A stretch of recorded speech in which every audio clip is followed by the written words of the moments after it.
Janvi Tiwari is back with her family in India after a harrowing journey out of Ukraine. The medical student is still in shock about what she experienced following the Russian offensive. We were awake like all night, and we can hear the jets and everything. We were hearing the news constantly, just to know what is happening. Actually, we were scared very much, and I don't know, we were even crying for the friends. Janvi and her friends decided they needed to get out of Ukraine. After nearly 10 hours of bus journey from the western Ukrainian city where they study, they walked some 5 kilometers in freezing temperature way past midnight to reach Siret. It took another 6 hours to cross over to Romania. 2 days after they left their university, they sat exhausted on an Indian evacuation aircraft. Jahanvi's family, meanwhile, was desperately praying for her safety. We didn't sleep for 4 days. Only once she returned could we relax. We were awake, WhatsApping her constantly and asking her about her location. Aryan Rawat is back home in Bangalore. He, like Jahanvi, had been studying medicine in the city of Ivano-Frankivsk.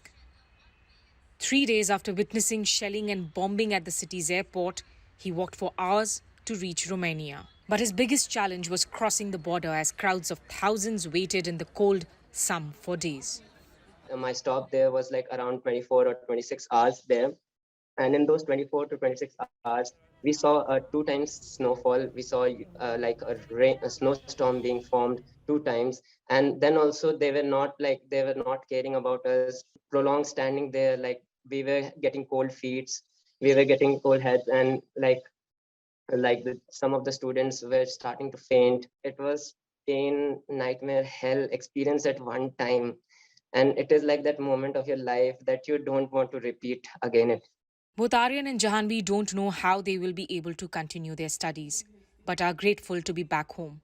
Hundreds of students remain stranded in the intense conflict zones in eastern Ukraine as their food supplies run out. They've turned snow into drinking water and are sending out SOS messages on social media. We have awaited a lot and we cannot wait anymore. The only Indian citizen known to have been killed in Ukraine died in the besieged city of Kharkiv. Another Indian student is in hospital with bullet wounds. Many Indian students say they face discrimination and physical abuse from European officials at Ukraine's border. The ones who managed to escape are now hoping that the people stranded in the conflict zones are able to flee and return to safety. Smita Sharma, TRT World, New Delhi.